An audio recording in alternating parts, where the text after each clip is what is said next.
Filipenses. Carta do apóstolo Paulo aos Filipenses. Carta do apóstolo Paulo aos Filipenses.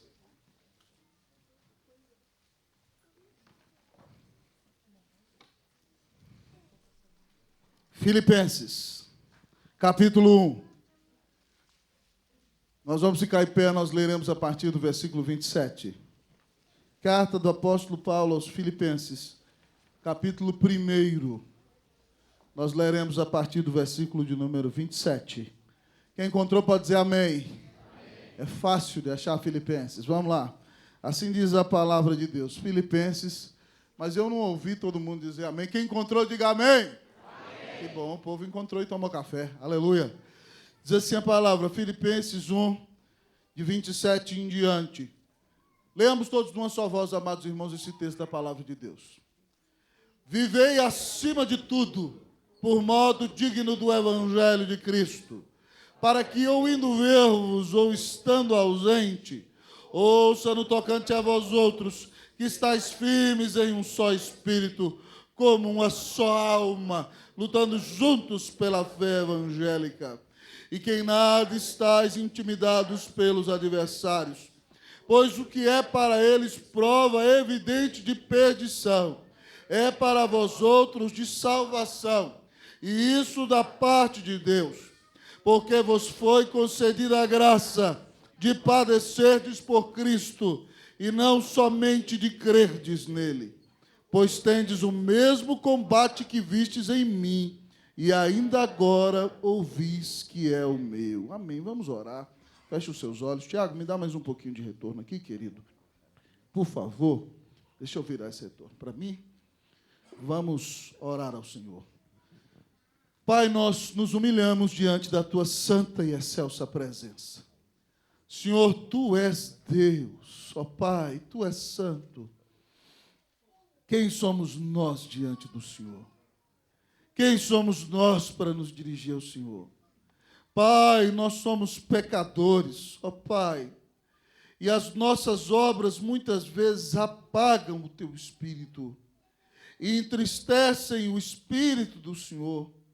E muitas vezes, Deus, ó Pai, nós não temos recebido as bênçãos que anelávamos, porque nós deixamos o nosso coração ser guiado pelo nosso próprio desejo e não pela Tua palavra. E queremos Te pedir perdão nesta manhã, Senhor. Perdão, Deus, ó Pai, nós vivemos num mundo de angústias, de luta, e nós muitas vezes tentamos, Deus, proteger o nosso coração da dor, ó Pai. Porque isso revela muitas vezes incredulidade no nosso peito. Quando nós tentamos nos proteger da dor a todo custo, nós de fato não confiamos no Senhor. Nós não acreditamos que o Senhor, na sua providência, pode nos dar o que precisamos e que até que a medida certa de dor vem do Senhor.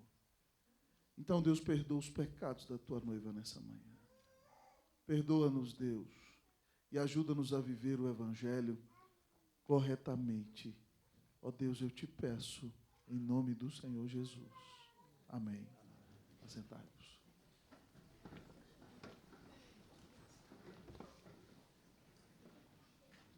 Queridos irmãos, na semana passada eu tive uma experiência muito forte. Nos lugares onde eu estava, eu vi algumas coisas acontecendo de maneira que aos meus olhos pareciam injustas. E vocês conhecem o pastor de vocês. A Bíblia diz que se teu irmão pecou contra ti, vai entre ti e ele só. A Bíblia nos ensina a confrontação. Mas o problema é a maneira como vamos realizar essa confrontação. E o meu coração estava chateado com algumas coisas. E eu disse a uma das pessoas que coordenava aquela questão, eu disse, eu tenho 3 coisas para falar com você. E de repente, irmãos, eu fui para o culto. E chateado, eu falo assim, terminar o culto eu vou falar as 3 coisas. Estava bravo. E de repente, quando o pastor Ricardo Barbosa estava pregando, eu entendi Deus dizendo, fala comigo, na minha alma. E de repente Deus trouxe ao meu coração, nas Escrituras, Deus falou isso, o texto de 2 Pedro, de 1 Pedro, que talvez eu pregue às 19h30 hoje, no qual o Senhor Jesus diz que quando Jesus era ofendido ou atacado, ele não revidava com ultraje, mas entregava-se àquele que é justo juiz. E eu abaixei a cabeça e falei, Senhor, tem misericórdia de mim. Mas, irmãos, como é difícil ser crente. E Deus usou essa experiência para trabalhar o meu coração, dizendo que mesmo nos momentos de dificuldade, mesmo nos momentos de luta, mesmo nos momentos de injustiça, eu tenho que continuar a ser cristão. E nesse texto precioso, amados irmãos, Paulo escreve uma igreja que está lutando. A igreja de Filipos. Paulo funda essa igreja, amados irmãos, da sua segunda viagem missionária. E agora ele está preso em Roma, e o povo de Filipos não são os ricos da cidade, não são os pretores, nem os senadores romanos aposentados que moram ali. Mas os crentes são pessoas pobres, e muitos deles têm sido perseguidos. Alguns que tinham negócio já não podem mais negociar. Muitos têm sido jogados na cadeia, e alguns até entregaram sua vida por amor do Senhor. E a esse povo que está sofrendo, Paulo escreve uma carta dizendo, alegrai-vos. E porque há duas irmãs líderes da igreja que se desentenderam, Paulo coloca grande ênfase na alegria e na unidade. E nesse texto que eu leio com vocês, Paulo ensina aos filipenses, mas o Espírito Santo ensina a mim e a você a como viver de modo digno do Evangelho. Como viver de modo digno do Evangelho, ainda em situações difíceis. O texto nos ensina nessa manhã. Como viver de modo digno do Evangelho? Em primeiro lugar, o texto diz com coerência. Como viver de modo digno do Evangelho? Com coerência. Olhe para a sua Bíblia. Versículo 27. Você vai ler comigo até a expressão vós outros, certo? Não, vamos ler o versículo todo. 1, 2, 3, vamos lá. 1, 2, 3. Vivei acima de tudo por modo digno do Evangelho de Cristo, para que, ou indo ver-vos, ou estando ausente, ouça no tocante a vós outros vocês.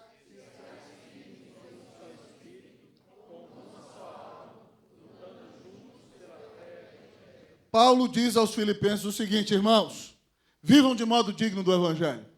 Esse verbo vivei aqui no original, no grego em que a Bíblia foi escrita, significa literalmente viver como um cidadão.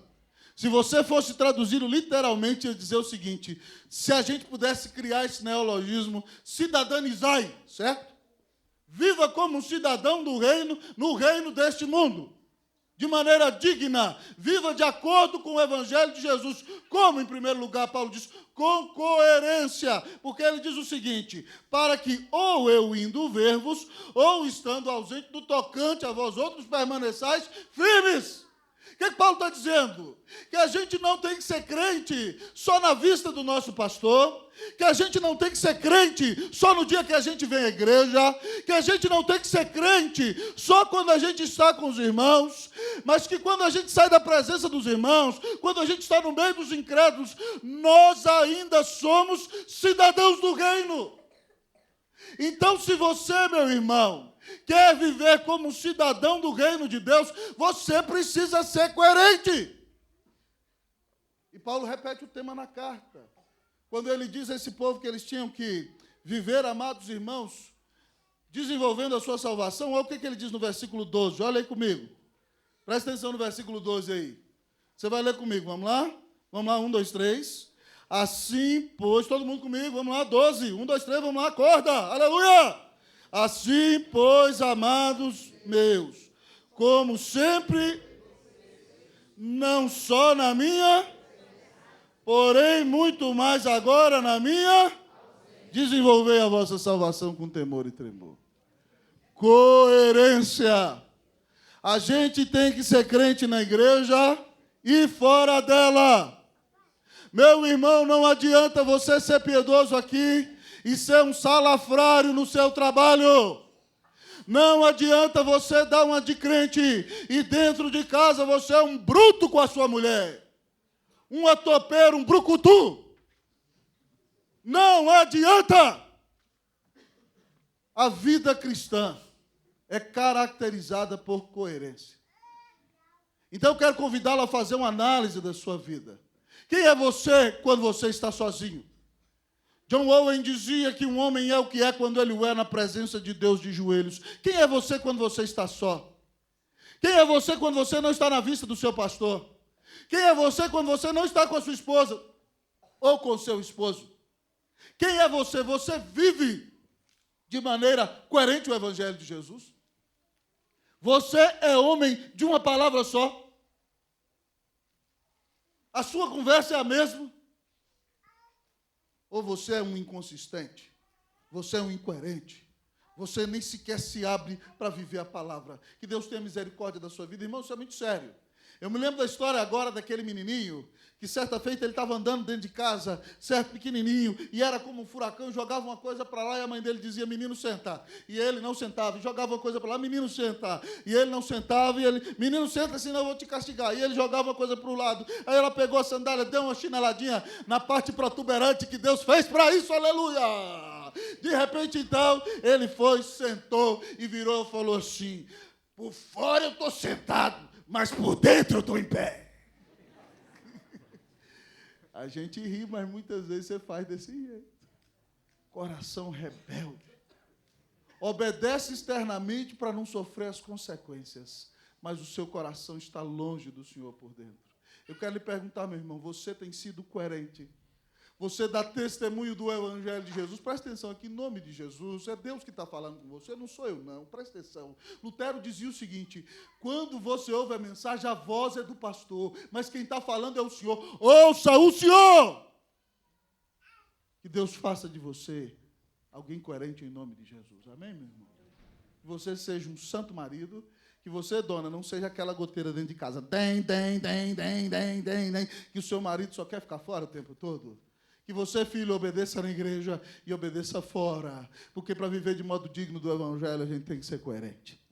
Mas o apóstolo continua a nos ensinar como viver de modo digno do Evangelho. Em primeiro lugar, coerência. Em segundo lugar, unidade. Em primeiro lugar, coerência. Em segundo lugar, unidade. Como viver de modo digno do Evangelho? Você vai responder para mim, com unidade. Igreja cheia de vida. Como viver de modo digno do Evangelho? Responda aí, com unidade. Olha para o texto. Nós vamos ler o versículo 27 inteiro de novo. Vamos lá? Vivei acima de tudo. Vamos lá comigo? Por modo digno do... Para que, ou indo ver-vos, ou estando ausente, ouça no tocante a vós outros, que estáis firmes em um só espírito, como uma só alma, lutando juntos pela fé evangélica. Aleluia! Amados irmãos, o apóstolo Paulo diz àquela igreja que eles têm que ser como um corpo só. Ele diz, estáis firmes, fincados em um só espírito. Ora, pois, amados irmãos, quem tem um só espírito é uma só pessoa. Mas diz o texto aqui, amados irmãos, que eles têm também que ser como uma só alma. Para ter uma só alma, você tem que ser um só. Então, eles têm que ser como se fossem uma só pessoa. E aí ele diz o seguinte, lutando juntos pela fé evangélica. Então Paulo está dizendo aqui, agora nós vamos botar uma metralhadora na porta da igreja metodista, batista, anglicana. Anglicana não, é episcopal, às vezes anglicana é ou não é, né? Depende do lugar. E nós vamos lutar pelos evangélicos. Não é nada disso que o texto está falando, irmão. Lutar junto pela fé evangélica é lutar pelo Evangelho de Jesus. É lutar pela mensagem que nos ensina que há um só Deus e um só mediador entre Deus e os homens, Cristo Jesus, homem. É lutar pela mensagem da reconciliação que diz que Deus amou ao mundo de tal maneira que deu o seu Filho unigênito para que todo aquele que nele crê não pereça, mas tenha a vida eterna. É lutar, amados irmãos, pela mensagem que diz que há um só Deus e um só mediador, de que Cristo Jesus veio ao mundo para salvar pecadores. Esse é o cerne do evangelho que pregamos. E, amados irmãos, nós não podemos abrir mão do Evangelho, seja no dia bom ou seja no dia mau. Essa mensagem para os filipenses é muito propícia, porque eles estão sendo perseguidos e eles não podem abrir mão, mas têm que lutar pelo Evangelho de Jesus em unidade. Irmãos, por que nós enfatizamos tanto a unidade nessa igreja? Porque Jesus, certa feita, quando expulsou um demônio, e as pessoas disseram, ele expulsou o demônio pelo poder de Beelzebub, Baal-Zebub, o senhor das moscas, o principal dos demônios. Jesus disse: se Satanás expulsa Satanás, o seu reino vai acabar. E aí ele cria um princípio dizendo o seguinte: porque um reino dividido contra si mesmo jamais subsistirá. Amados irmãos, nós temos que viver em unidade. Se nós queremos ser uma igreja viva, uma igreja forte, nós temos que trabalhar em unidade. Preste atenção, é quando nós nos amamos, é quando nós nos cuidamos, é quando nós somos um em Cristo Jesus, que as pessoas creem no Senhor. O Senhor Jesus, quando ora por nós, em João capítulo 17, versículos 20 e 21, ele diz o seguinte: não rogo somente por estes, mas por aqueles que hão de crer em mim, por intermédio da palavra destes, para que eles sejam um, como és tu, ó Pai, em mim, e eu em ti, que sejam eles em nós, para que o mundo creia que tu me enviaste. Meu irmão, nós temos que viver em unidade. Nós não podemos quebrar a unidade do Espírito. Paulo diz para nós em Efésios capítulo 4 que nós temos que preservar a unidade do Espírito no vínculo da paz. Sabe quem nos fez um, irmão? Não fomos nós, não é a nossa preferência, não é o nosso gosto, foi Cristo que morreu na cruz, e no momento em que o Espírito Santo nos sela, a gente se torna um. E é por isso que eu não posso falar mal do meu irmão, porque quando eu falo mal do meu irmão, eu estou falando mal de mim mesmo. É por isso que quando eu guardo ódio no coração contra meu irmão, eu estou prejudicando a mim mesmo. Porque nós somos um em Cristo Jesus. E o Senhor orou para que fôssemos um, amados irmãos. E quando nós somos um, o mundo vê o amor de Deus no nosso meio. As pessoas verão: meu Deus, eu quero fazer parte de uma comunidade como essa. A unidade na igreja, ela tem um poder de atração, um poder de evangelização. Ela é o imã da graça de Deus para trazer pessoas para a presença de Cristo Jesus. Eu quero perguntar para você: você tem preservado a unidade do povo? Irmãos, a unidade é muito forte. Tertuliano dizia que a igreja derrubou o Império Romano com amor e com unidade. Quando jogavam os cristãos na fogueira dizendo: denunciem os seus irmãos ou vocês morrem queimados, eles não denunciavam os seus irmãos, eles morriam queimados.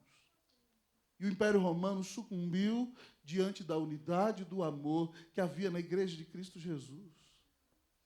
Nós temos que viver em unidade, amados irmãos. Para isso, vocês sabem que eu gosto muito da frase de Melancton, que diz o seguinte: nas coisas essenciais, unidade. Nós não abrimos mão da Bíblia, da doutrina, da verdade. Nas não essenciais, liberdade. Aleluia. Um gosta de cantar salmo, outro gosta de cantar hino, outro gosta de cantar cântico. A Bíblia diz que pode cantar os três, louvado seja Deus. Mas em todas as coisas, caridade. Em todas as coisas, amor. Irmãos, se nós não nos amarmos de verdade, nós vamos ser um estorvo para a expansão do reino de Deus. Nós temos que andar em unidade, irmãos. A igreja de Cristo Jesus se ama. Paulo está escrevendo isso para tocar na alma de Evódio e de Sintique, mas o Senhor está falando isso para abençoar o nosso coração nessa manhã. Irmãos, não dá para viver no meio do povo de Deus e dizer: eu não vou com a cara do irmão fulano de tal. Não dá, meu irmão. Eu já disse a vocês lá no Chile, o povo tinha uma expressão que eu odiava. Ele dizia assim: pastor fulano é um hermano da igreja, pero fulano não me cae bem. E um dia eu fui falar: não cae bem, é coisa do capeta. É meu irmão. Eu tenho que amá-lo. Eu tenho que conseguir viver em unidade com ele. Não é possível que só por causa de um gosto diferente eu vou odiar uma pessoa na igreja. Eu não vou nem conversar com ela. Que entendimento é esse da salvação? Que entendimento é esse do amor de Deus? Será que eu entendo que essa pessoa que está sentada do meu lado custou o sangue do Filho eterno de Deus? Unidade, irmãos. Se nós queremos ser uma igreja abençoada, digna, nós temos que viver em unidade. Que o Espírito Santo enche a nossa vida. Amém, meus irmãos? Que nós sejamos uma igreja amorosa e unida, pegajosa em nome de Jesus, para a glória de Jesus. Amém, meus irmãos? Que não seja superficial, que seja unidade intrínseca, como é a unidade do Pai e do Filho, pois foi isso que Jesus pediu por nós. Mas ao olhar para o texto dessa manhã, nós ainda nos perguntamos: como viver de modo digno do Evangelho? Em primeiro lugar, como é que é? Com? Segundo lugar, com? Mas terceiro e último lugar, com sofrimento. Como viver de modo digno do Evangelho? Com sofrimento. Versículo de número 29. Versículo de número 29. E eu vou englobar a coragem e o sofrimento dentro desse ponto. Versículo 28 e 29. Vou ler o 28, vocês o 29. E que nada estáis intimidados pelos adversários, pois o que é para eles prova evidente de perdição, é para vós outros de salvação, e isto da parte de Deus. Vocês o 29 e o 30.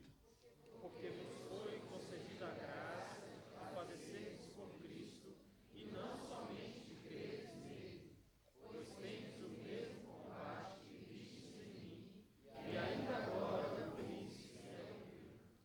Ser crente é ser estranho, irmão. Ser crente é ser esquisito. Você crê e ama alguém que você nunca viu. E que contaram para você que morreu e está vivo e ressuscitou. É só pela graça de Deus. É só pela ação do Espírito Santo que você pode crer no Evangelho. E aí, irmão, ainda que você é perseguido, está todo mundo contra você, te atirando pedrada, você podia ser politicamente correto, mas você permanece firme. Paulo diz a eles, e que não estáis intimidados em nada. Para sofrer por Cristo Jesus, Paulo diz, vocês têm que ter coragem. E aí ele vai explicando no texto, amados irmãos, pois o que é para eles prova evidente de perdição, é para vós outros de salvação, isso da parte de Deus. O que Paulo está explicando aqui? Para a cultura romana, quando um cristão era perseguido, era açoitado, era alguém humilhado, para eles era uma prova de que eles estavam perdidos e eram loucos. Como é que alguém se dispõe a ser açoitado? Como é que alguém se dispõe a ir para a fogueira? Como é que alguém se dispõe a ser entregue nas mãos de torturadores? Como é que alguém se dispõe a ser entregue às feras e aos leões? Para os romanos orgulhar-se e defender-se era o normal, mas os cristãos se humilham. E Paulo está dizendo que para eles é prova de perdição, é prova de destruição, é prova de que o cristianismo não vai dar certo. Paulo diz, para vocês, para nós, é prova de salvação. E isso é da parte de Deus. Quando você resiste à provação, quando você fica em pé no dia da tempestade, quando você aguenta o espinho na carne, quando você fica firme em Jesus e não se desvia no dia da dificuldade, ainda que você sofra, isso é prova de que você é salvo, de que você vai perseverar até o final. Louvado seja Deus. E o texto então vai dizendo para nós o seguinte, irmãos. Paulo diz, por que isso é prova de salvação? Versículo 29, porque vos foi concedida a graça de padecerdes por Cristo. Eita, irmão, é contra o evangelho brasileiro. O evangelho de muito brasileiro é, pede 10 que Deus te dá 1000. Ei! Venha para a farra espiritual. Você vai ser só curado e vai receber dinheiro. Mas o texto diz aqui que Deus nos deu a graça de padecer, de sofrer. A ideia do texto de ser apertado por causa de Cristo Jesus. Não somente de crermos nele. Sofrer por Cristo Jesus, irmão, é uma bênção, sabe por quê? Porque nós vamos ser identificados com o Senhor. Você, meu irmão, tem sofrido por Cristo Jesus? Certa feita, a reverendo Antônio Elias perguntou a um grande pastor presbiteriano de São Paulo, pastor de uma grande igreja, abastado, que tinha tudo bem. E aí, então, o pastor Antônio Elias, que já está na glória, virou para ele e perguntou, meu filho, você está sendo perseguido? E ele disse, não, pastor, eu não estou sendo perseguido. Então o reverendo Antônio Elias disse, você não está vivendo uma vida piedosa. Porque a Bíblia diz o seguinte em 2 Timóteo 3,12, todo aquele que quiser viver piedosamente em Cristo Jesus será perseguido, padecerá perseguição. Se você não está sendo perseguido e se diz cristão, você está agradando o mundo demais. Você está sendo político demais. Você tem tido vergonha do Senhor. Você tem se preocupado somente com este mundo. Se você não tem sido perseguido, nem zombado, nem confrontado por causa de sua fé em Jesus, é porque você é muito politicamente correto. E Jesus não tem sido a primeira prioridade da sua vida. Entenda, meu irmão, identifique-se com Jesus. Fale de Jesus. Não tenha vergonha de Jesus. A Bíblia diz que todo aquele que se envergonhar do Senhor, o Senhor Jesus disse, ele vai se envergonhar deste diante do Pai que está nos céus. Você tem se envergonhado do Senhor. Você é um 007 celestial. Agente secreto, James Bond. Não tem isso não, meu irmão. Deus não tem agente secreto, não. Ou você é de Jesus ou você é do capeta. A Bíblia diz que é assim simples. Você tem se identificado com o Senhor. Você tem aberto a boca para dizer que só Jesus é o caminho, a verdade e a vida. Você tem dito aos seus amigos que andam em depressão, que estão enfrentando divórcio, que estão em crise, que Jesus pode trazer restauração para a vida deles. Se você nunca foi perseguido por causa de Jesus, é porque você não embandeirou claramente o estandarte do Evangelho da graça de Jesus. E Paulo diz aos filipenses, continuem firmes, versículo 30, pois tendes o mesmo combate que vistes em mim, e ainda agora ouvis que é o meu. Paulo, quando planta a igreja de Filipos, ele é perseguido. Ele vai orar, Filipos não tem sinagoga, é uma cidade estritamente romana. Ele vai orar na beira do rio, prega para uma classe de pessoas chamadas tementes a Deus, dentre eles estavam Lídia, pessoas que não se faziam judeus, mas queriam obedecer à lei. E Lídia ouve e é convertida. E Paulo, indo para um lugar de oração, vai ao encontro dele, uma menina possessa de um espírito demoníaco de adivinhação. E ela dizia, estes são servos de Deus, que veio anunciar o caminho da salvação. E Paulo ficou quieto um dia, mas Paulo era bravo, ele foi começando a ficar nervoso. Isso aconteceu 1 dia, 2, 3, 10. E aí, no final de tudo, Paulo se cansou e repreendeu o demônio, e o demônio saiu da menina. E ela agora já não tinha mais poder de adivinhar.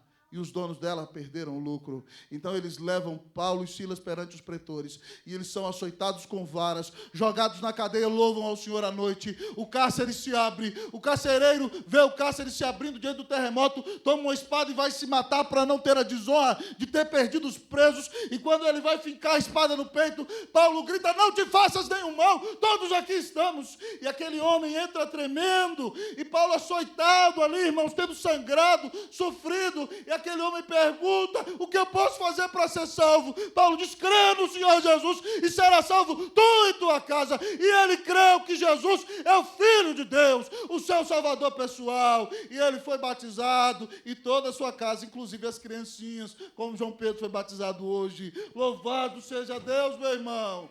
Paulo é solto ali no outro dia, mas ele diz, vocês viram o que eu sofri na cidade de vocês por causa de Jesus. E agora vocês estão ouvindo que eu estou na cadeia em Roma. É um privilégio sofrer pelo meu Senhor. Não tenha vergonha do Senhor.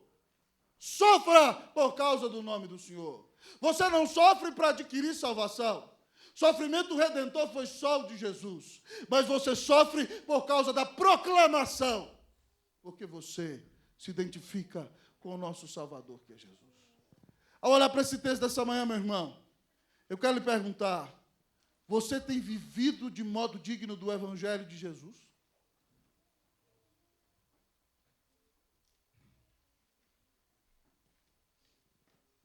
Você é coerente? Você é o mesmo na igreja, o mesmo em casa, o mesmo na rua e o mesmo quando está sozinho?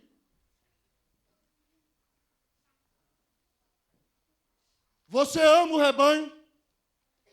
Ou você vem à igreja e só trabalha para você?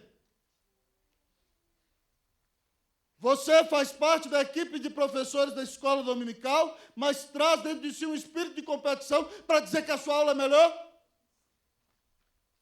Você toca aqui na equipe de louvor, mas não toca para servir, você toca para dizer, olha, eu sou o melhor instrumentista nessa área. Deus não está recebendo nada disso, se a sua motivação é essa.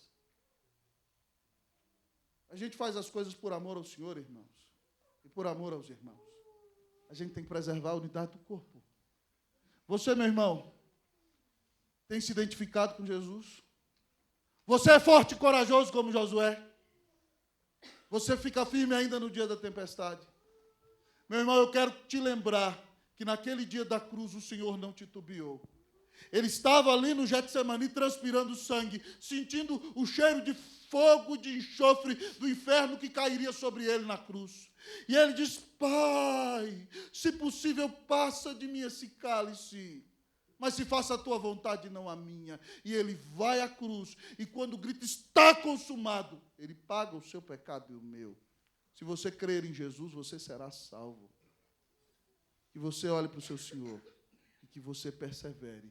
Que Deus faça desta igreja uma igreja digna do Evangelho de Jesus. Uma igreja de gente coerente, uma igreja unida que se ama, uma igreja que está disposta a sofrer por causa do nome do Senhor. Vamos orar nessa manhã.